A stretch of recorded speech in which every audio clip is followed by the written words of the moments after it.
So this week you're going to create some qualitative thematic maps. We're going to talk a little bit about the difference between data types, vector and raster data, then get into the attribute tables themselves, talk about the different types of data, and then the two types of thematic maps. I'm going to spend more time with this lecture on qualitative mapping, and part of the lab this week will be creating spatial queries, so we'll end with that.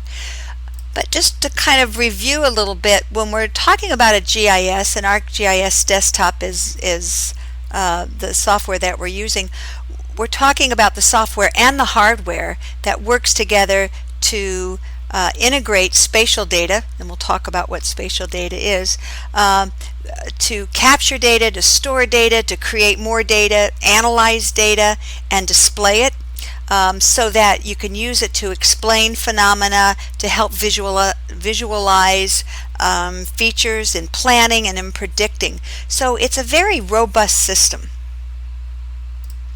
So when we're talking about spatial data, we're talking about data that has an absolute location, and we've talked before that can be a latitude and longitude, it could be a UTM, it could be a street address, it could be a state plane coordinate. So there's some kind of location for that feature that can be related to the real world. And so you might have a point for locating a tree, a polygon for the area of a city block, a line segment maybe of a river, and the address where a burglary has happened. So all of those types of absolute locations could be mapped. And then usually we don't just have a latitude and longitude, we have some information about that location. So it might be the type of the tree, it might be the number of people in a city block, or the discharge of that stream segment, or the type of building that was burgled. So we don't just use the location. The location is great, and the attribute information is great, and together is what we need when we want to look at spatial data. So if you start at the bottom, there's kind of a cartoon showing the real world, where you have some land that has a little elevation change, there's some streams, there's a river, and then maybe over here is a little forest. So that could be generalized in a way that could be mapped as what we've been using in the past called vector data.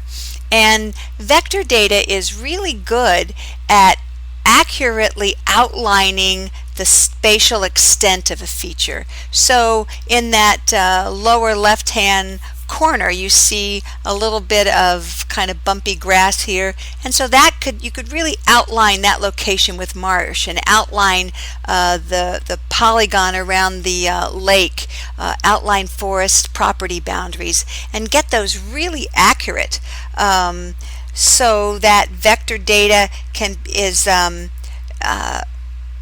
very correct, much more correct than raster data, in giving you a good visualization of what is on the Earth's surface.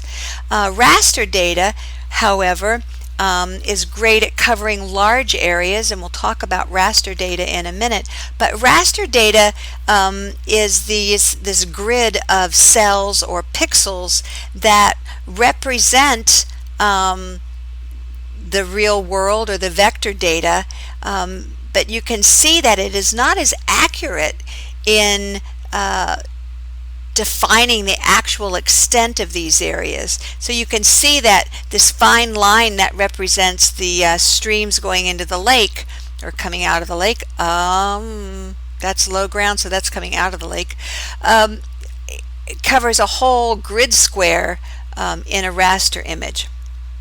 But let's take another look at vector data. So the vector data model is looking at discrete objects, points, lines, and polygons, where points are a zero dimension. It's just an XY point, or XY latitude, longitude, or XY coordinate. And remember that really when we talk about it, the latitude is the Y and the longitude is the X. It's just going to get so crazy. Lines, however, are one dimension, and you need at least two coordinates to identify the location of a line, one at the beginning of the line, one at the end of the line.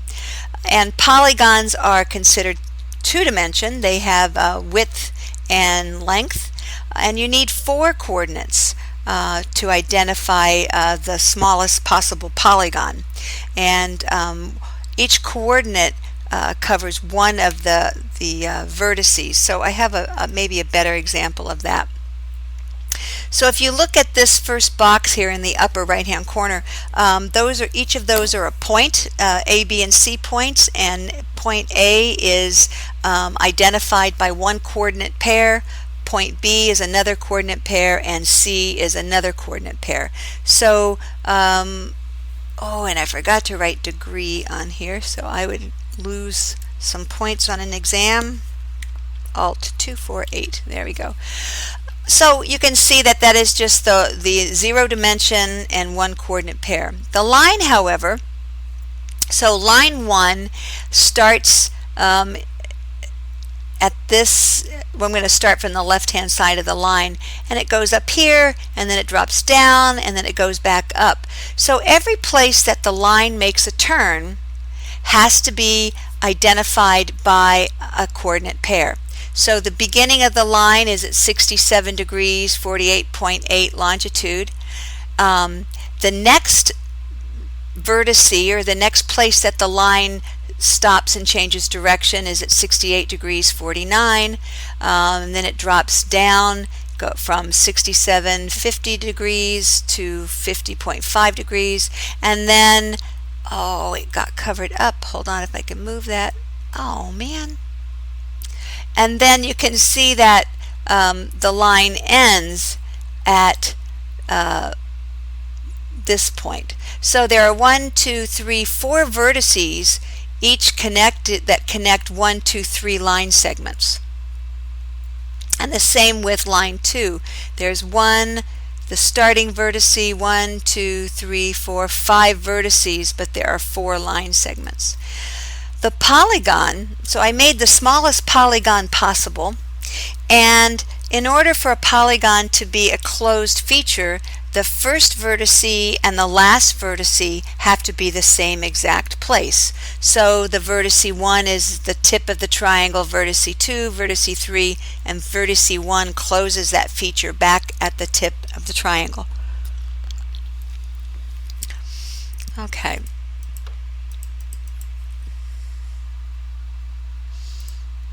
When you look at the attribute table in ArcGIS,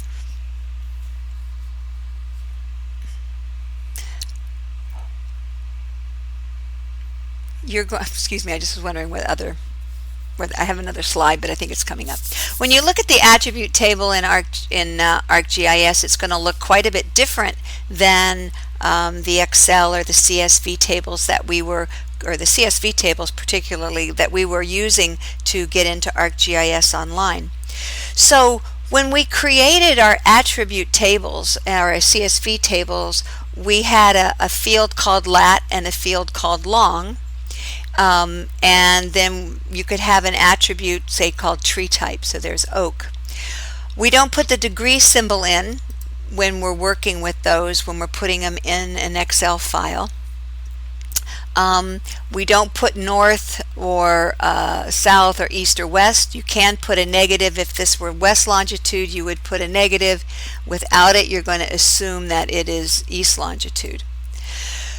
So when you create a shapefile, or when a shapefile is created, the latitude and longitude information gets consolidated in the program's code in the field called shape. So you'll see a field when you look in the attribute tables that are called shape, and if it's a point, it'll say point. If it's a line, it'll say polyline, and if it's a polygon, it'll say polygon. But you won't actually see the latitude and longitude for that point. It's just embedded in that code. So it's going to look a little different. Just to compare vector with raster, on the right is a vector file that shows 4 different types of land cover, and below it is the attribute or the attribute table. And if it were a real attribute table, this would have a field. Hold on, I'm going to pause. Apparently I cannot edit this table while I'm recording, so we're just going to imagine that there is another field in here called shape, and all of these are a polygon. Sorry, I left that out. So I have an FID 1, 2, 3, 4. So these are just record numbers. One of the names of a feature is water.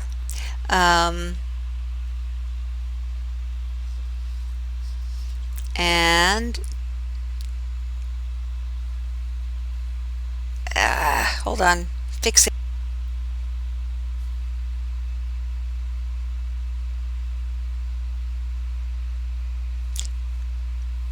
So in the vector file, you have 4 different types of land cover. And when somebody created this, they created it with water being the name of the feature, beach, pasture, and forest.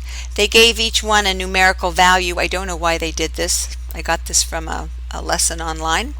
They have an attribute field called public. Is it publicly owned or not? They have an attribute field called the owner, state, Jones, and BLM. And then they have another attribute field that gives you the tax value in 2006. So I get a lot of information about each of these areas, and you can see that the outline of the water that has a value of 1 is very detailed, as is kind of the outline of the forest. Now, vector data, raster data, which is on the other side of the image here, is data that has been gridded and created a cell value based on kind of the largest percent of ground cover that was in that square. And so basically a grid was laid over the vector data, and then it was interpolated and given a value and a code.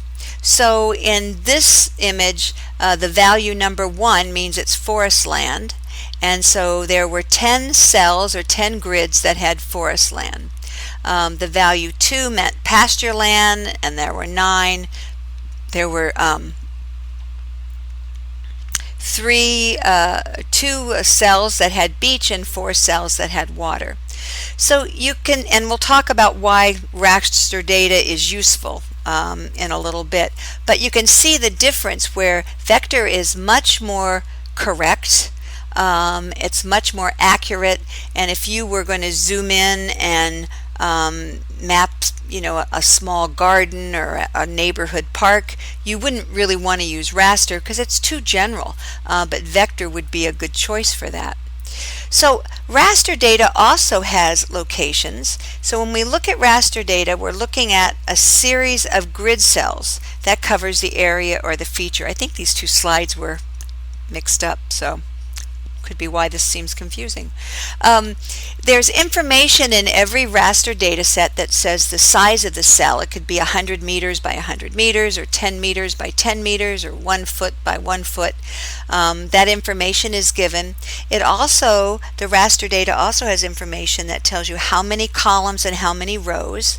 And then it gives you only one latitude and longitude coordinate, and that is the latitude and longitude coordinate for the northwest corner of the first cell in the first column in the first row. So the GIS software is able to locate the rest of the grid cells based on this information. So if it knows where the first one is, it knows the size, and it knows how many rows and columns, it can spit out the data. So we'll do more about this in a bit. Raster data is great for creating a hillshade from a digital elevation model, for defining ground cover, for looking at precipitation, temperature. There's lots of data that uses raster data. It's also good for large extents. So qualitative data, so we'll get into data types and look at them by qualitative and quantitative. In qualitative data, there are two basic types, nominal data and categorical data. And some references combine these as everything is nominal. And then under nominal, some of them are the name of a category. But the textbook, I think, that's used in the next term separates them as nominal and categorical. So nominal is a unique identifier. Usually it's text, like if I go back to this slide, this is nominal data. Well, it's categorical data too. This isn't a good example. Let me go down to the other slide here. Okay, so this would be nominal data. It's the name of a city. And this is nominal data. It's the name of a state. So when you're looking at nominal data, you're looking for data that is fairly unique and could be used as a label. Would make sense in labeling the data. Where did I go? Whoops, here we go. Nominal data doesn't have to be text. It could be a zip code. It could be a Census Bureau identification number, a FIPS code, and there are each of those numbers is unique to a specific area in a state or in a city. Categorical data, however, takes the data and then groups it or assigns it to a specific category. So again, this is typically text, like the 50 states are put into 5 different regions, or 10,000 tree points can be associated with 6 different tree types. So you could have the name of the tree as the tree types, or you could have a number that you needed a key, where like 1 is equal to an oak and 2 is equal to a pine. So different kinds of nominal data in that way as well.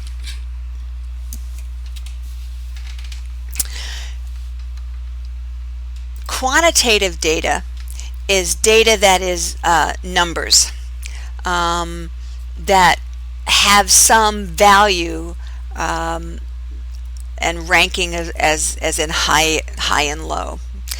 So the first type of quantitative data is ordinal, and this is absolutely ranked data. So that you take all of the cities and you look at all of their crime numbers and then you rank them into crime groupings. So in some ways, ordinal and categorical kind of get messy. But for right now, we're gonna list ordinal data under quantitative. Interval data will trip you up every time because it's the idea of a arbitrary zero. And so there are only a couple examples of interval data. One would be temperature, because the 0 in temperature doesn't mean there is no temperature. Elevation, 0 in elevation doesn't mean there is no elevation. It's just a starting place where people decided to make a break. And so often a negative number can be associated with interval data, or data that has a negative number, where the negative number is an actual value. So negative 20 degrees is really cold. It's not lacking temperature, it's just really cold. And minus or below sea level would be on the other side of that. So anyway, ratio data, and we'll do more of this when we get into GIS 1. Ratio data is the data that we will use most often, and the way I try to remember that is the ratio has an O, and you have to have the O to to spell ratio, and so it makes sense to have an O. So this is where the 0 is an actual meaningful number. It means there aren't any, right? So I could have population of a small town could be 0 if everybody left, or number of crimes in a neighborhood could be 0. So that's one way to identify that. Also, addition, subtraction, multiplication with ratio data makes sense. Okay, it's a little difficult to do a lot of math types with interval data because, especially when you're looking at temperature, because 10 degrees, the difference between 10 degrees and 20 degrees is not a verifiable amount that you can really, the range is different. Oh, forget that last part. Anyway, just remember that ratio has a meaningful 0. So I want to look at an attribute table. This time I did write the word polygon in here. And you have several fields in this attribute table. There are 5 records or 5 rows of data, and excuse me, and then 1, 2, 3, 4, 5, 6, 7, 8, 9 fields of data. The first field is the field called city, and that would be nominal data, because I look down here and I see the name of Richmond, Portland, Olympia, Boise, Pig. State is also a nominal field: Virginia, Oregon, Washington, Idaho, Tennessee. Region is a category. And one of the ways that I can tell this is categorical is that I have 3 records or 3 rows that have the same category type. So there is 1 record that I'm showing you is in the East Coast, 1 record is in the Midwest, and 3 records are in the Northwest. So I could make a categorical map of all the states based on this this code that is the region, or this field that is the region. This average temperature, that would be interval data, because temperature is interval data. Crime rate, this would be ordinal data. And population 2010, excuse me, that would be ratio data. I can subtract this from this and tell you how many more people are in one place. I could do a percent. I could do ranges and averages. So ratio data is pretty easy to identify. And average age is also ratio data. I can tell you that the average age in Pig is 43 more years than the average age in Boise. So it's always a good idea when you open up an ArcGIS data to look at the attribute fields of all your shape files, just to get a sense of what kind of data you have available.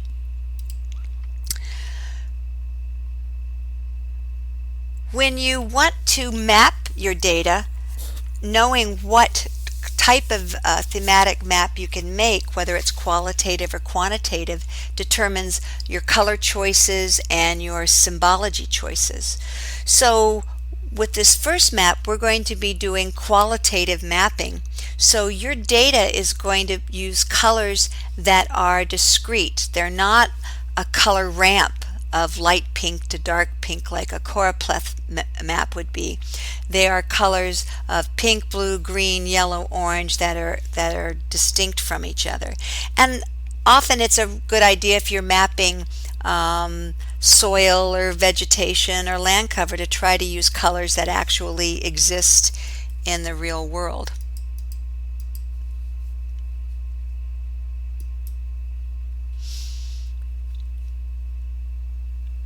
So just to take another look at categorical variables or the data that's in a categorical field,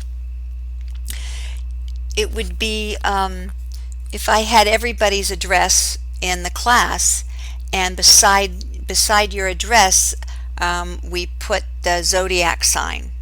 That might mean out of 30 people in a class there are 12 zodiac signs, so I would have 12 categories of data that those 30 people would be divided between.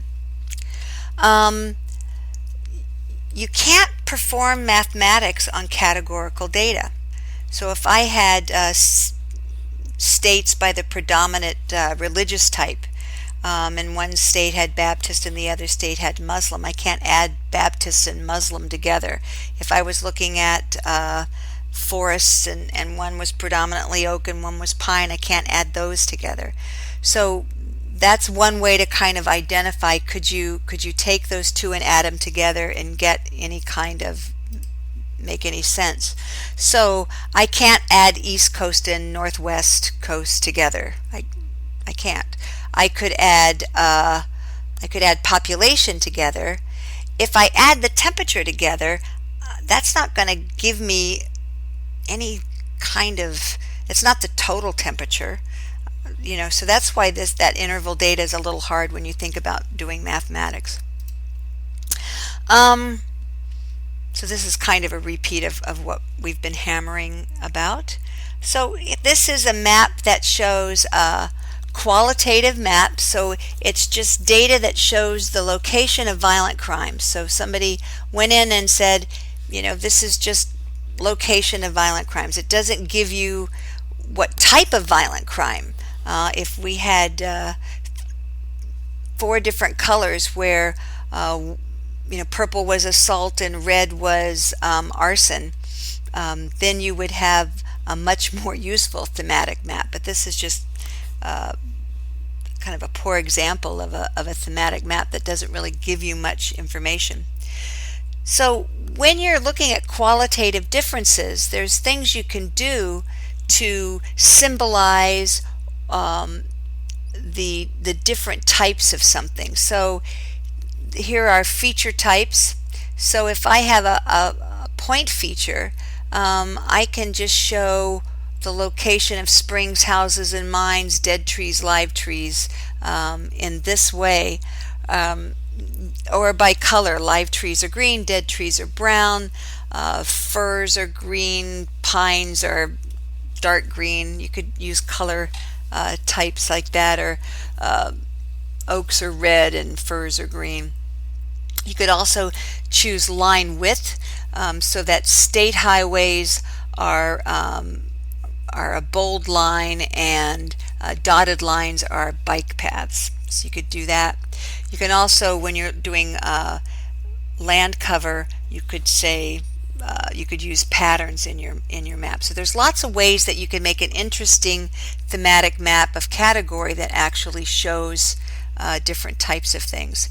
This is the data showing states, and taking the 50 states, probably only 48 in this map right now, and dividing them into different regions. And so you can see there are 3 states in the Pacific region, 3 states in this Mid-Atlantic region. Is that really the Mid-Atlantic? Huh, okay, whatever. I didn't make it. 1, 2, 3, 4 states that are in the West, South, Central region. And each of these colors are very discrete and distinct from each other. So I'm not saying that red has more value than blue or yellow is less than green. Each one is just uniquely distinct to identify a different type. So in this lab, you're going to do what's called a spatial query. No, you're not. You're going to do an SQL query, an attribute query. And I'll do a lab demo that shows you how to do that. But basically, a query is just a mathematical statement using what's called Boolean logic to select records out of your attribute table that meet some statement or some requirement. So if I asked you on a test how many states are in the Northeast region, well, you could open up the attribute table, and it's pretty easy out of 50 just to kind of scroll down and count how many are in the Northeast region. But if I gave you a shapefile of all of the counties in the U.S., I think there's several thousand, and asked you how many counties are in the Northeast region, that would be more difficult to count them. And so that's where an attribute query comes in handy, because then you can, in the software, you can click a bunch of boxes that basically say, select from the state shapefile all the records that are in the region field that are named Northeast. And so using this specific statement or syntax, you can have the software go through the data and give you a result that shows you those records that you've asked for. And we'll use the symbols equals, greater than, less than, and there's some other symbols that we'll use at some point as well. So then the last thing I want to leave you with before the software demo or the lab demo is just a reminder about naming files in ArcGIS. Again, I don't put spaces in the name of my MXD or the folders where the MXD or my drives. Don't use special characters. The only special character you can use is an underscore. Don't start file names with a number or field names with a number. So if you're at some point you'll be creating your own fields, you don't start a number. So you do pop 2000 instead of 2000 pop.